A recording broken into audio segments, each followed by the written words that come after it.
When I began this project, almost on a whim, I had only a vague idea of how I would tell the story of North American comics in the year 1980. However, I knew from experience and trusted that once I started my research, and if I went deeply enough into it, a story would present itself. So the method that I've settled on for now is to begin with a comic cover dated January of 1980, or February of 1980, or March of 1980. Read through it, and then see what sort of story emerges from looking more closely at its contents or creators. Now, I know that in publishing, the cover date is not equivalent to the on sale date. A comic or magazine cover dated January 1980 might well have been on sale in December of 1979, or even earlier. However, one of the compromises that I'm going to have to make with myself in order to maintain my sanity in the oncoming year is to allow for a small degree of imprecision. This month's story, about January of 1980, begins with Warren Publishing's Vampirella 84. Warren Publishing was one of the 8 or so major publishers of comics at this time, along with Marvel, DC, Gold Key, Whitman, Charlton, Archie, and Dell. Since published as magazines, Warren Books did not have to adhere to the Comics Code Authority. It was for this reason that Warren had been able to dominate the field of horror and science fiction since its inception in 1957.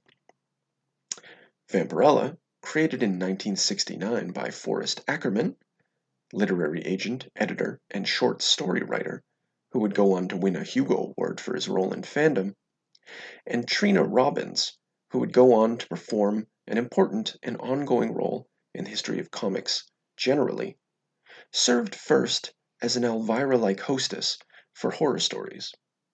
Archie Goodwin, whose name will also become familiar as we continue with this series, quickly transformed Vampirella, the scantily clad and voluptuous vamp, into the lead of her own feature. In these stories, she was sort of a Buffy the Vampire Slayer, using her vampiric powers for good, fighting the corrupt forces of Draculon. The issue of Vampirella that we are beginning with today is that of a series long in the tooth. Whatever energy was present in earlier issues of the series appears to have faded. Those who disagree with this opinion are invited to read the lead story, entitled Phantasmagoria of Terror, written by soon-to-be series editor Bill Dubay and illustrated by Jim Jones and Ruby Nebrez. It would be unfair to say that the art in any way fails this story. Jones and Nebrez do extremely well with what they are handed. But what they were handed was a story about a supernatural disco in New England, powered by an escaped military experiment, Nicholas Paparazzi. He's described as a man who has, through experiment, managed to access more than 10% of his brain, and so has gained control over reality itself. Vampirella and Company, as yet unaware of the supernatural nature of their destination, set out to investigate, quote, the wildest night spot on New England shores, but are before long caught up in the sudden homophobic rampage of a local biker gang. Quote, we done found ourselves one of them fruitsy dancing schools. They are, for reasons that I'll never understand, armed with maces as well as guns. Vampirella is subdued, easily I might add, and taken off with the intimation that she'll be sexually assaulted at another location. Meanwhile, someone has shown up in the rain to speak with Vampirella's scholarly handler about the DJ, talking about how he came to be and how he went missing. The man describes the DJ as having, quote, an almost abject paranoidal fear of being exploited by the military establishment, and elsewhere states that, quote, the subject has the ability to, quote, strike out at any enemy from halfway around the world. In the end, Vampirella overcomes the bikers, assists the DJ in avoiding recapture by the government, and then calls it a night. Despite this overly complicated and 70s mired scenario, Vampirella reveals herself to be sexy, dangerous, and anti-establishment.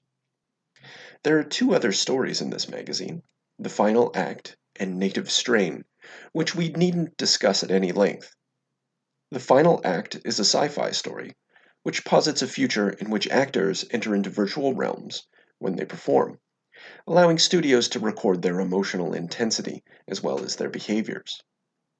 One actor, it seems, is particularly good at performing death in these virtual realms, emoting in a way that audiences desire. However, the stress of these virtual deaths has grown too intense, and the actor, feeling trapped, commits suicide on set. Native Strain, meanwhile, is a pernicious bit of trash about corporations collecting blood samples from South American villagers and then inadvertently bringing a strain of vampiric blood into North American labs. The corporation, strip mining biological materials, isn't treated as invasive.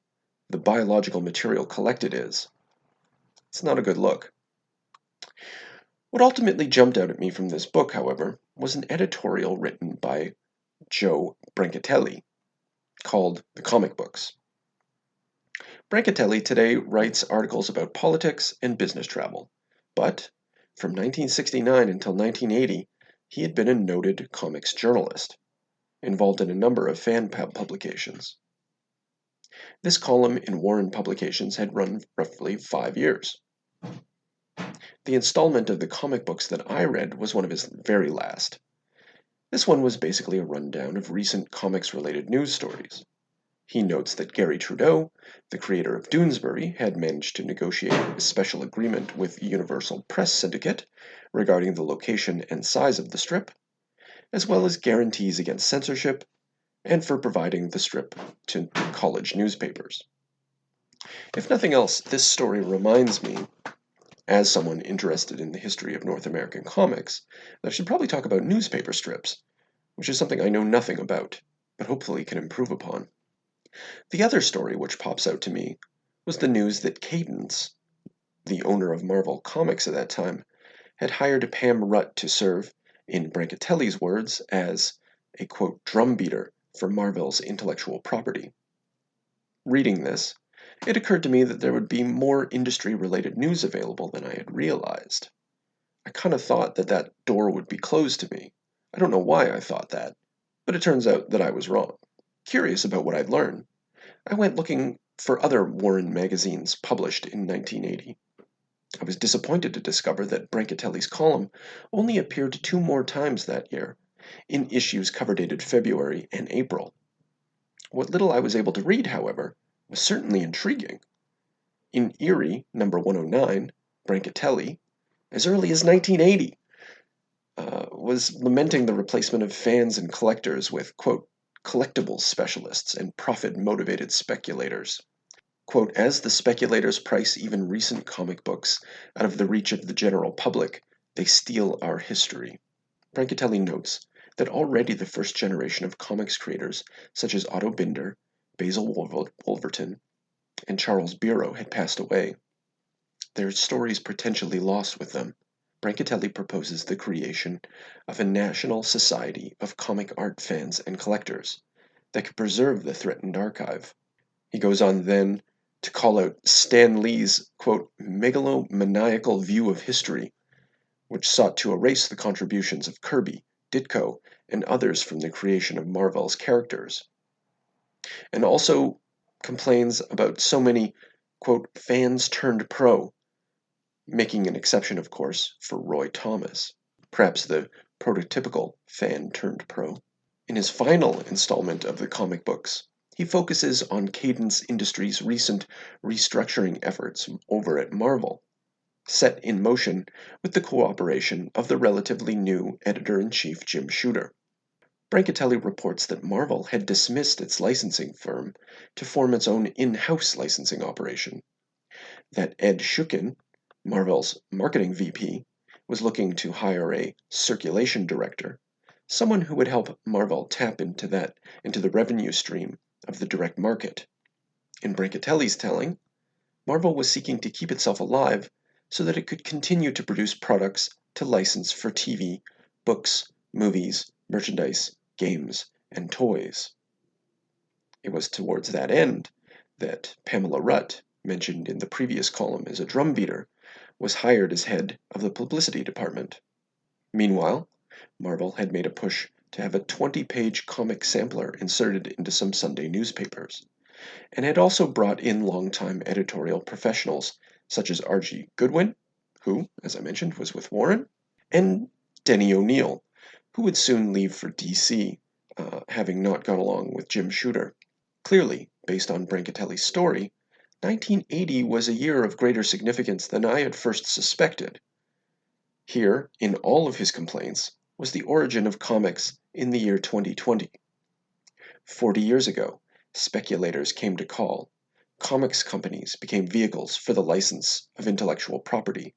Comics creators were born from the incestuous swamp of fandom, and Stan Lee successfully managed to fool everyone into thinking that he was something much more than he was. But was this true? Where is Brancatelli getting his information from? Probably some of it was from insider knowledge. One gets the sense that he knew a lot of comics professionals. But since I don't have access to that source, I went looking elsewhere, finding myself reading the Newswatch section of every The Comics Journal, cover dated November 1979 to November 1980. Without spending an hour going over the details, highlights include Archie Goodwin being hired as Marvel's special projects editor, Marv Wolfman leaving Marvel and being contracted with DC Comics as of January 1st, 1980, Jim Shooter announcing the development of direct market specific comics along the line of European albums, Marvel releasing Epic Illustrated magazine beginning quarterly, but then increasing to a bi-monthly schedule, DC Comics increasing story pages from 17 to 25 for the increased price of 50 cents, a move that would be followed by Marvel a few months later, Louise Jones, the future Louise Simonson, leaving Warren Publishing to edit at Marvel starting January 1980, Gold Key Comics disbanding, the retirement of Hal Foster, Marvel tapping Mike Friedrich of Star Reach fame as specialty sales manager under Ed Schuken, the news that direct market sales had risen from 300,000 in 1974 to nearly 6 million in 1979, Roy Thomas leaving Marvel to begin working for DC in September, Marvel's paper sample program being cut back, and Dick Giordano taking over as Batman editor over at DC. Now, admittedly, that's quite a long list I've given, but three things jump out at me from this bundle of chronologically ordered facts. One is that 1980 marked a year of creative transition in which veteran creators migrated over to DC, solidifying its reputation as the publisher of comics that are stodgy and out of date, no doubt harming the company for many years to come. Two, it also marked the year when editors from the soon-to-be defunct Warren magazine line found their way over to Marvel, making room for new types of comics materials aimed directly at the increasingly lucrative and stable direct marketplace. And three, the comics industry was, perhaps against its own will, becoming smaller and more insular. Brancatelli, writing a column for a comics magazine telling stories about disco when the entire world was going punk, could see the writing on the wall. One gets the impression that the loss of Goodwin and Jones as editors at Warren explains the subsequent loss of Brancatelli's column. Either he had seen enough and decided to move on, or the incoming administration wasn't interested in his commentary. Next month, we're going to dip into another magazine, Heavy Metal, cover dated February 1980, to see what other sort of rambling story that leads me to tell. I don't expect it will be another information dump like this installment. I'm hoping that this one's unique, now that I've got the lay of the land. But we'll find out. See you then.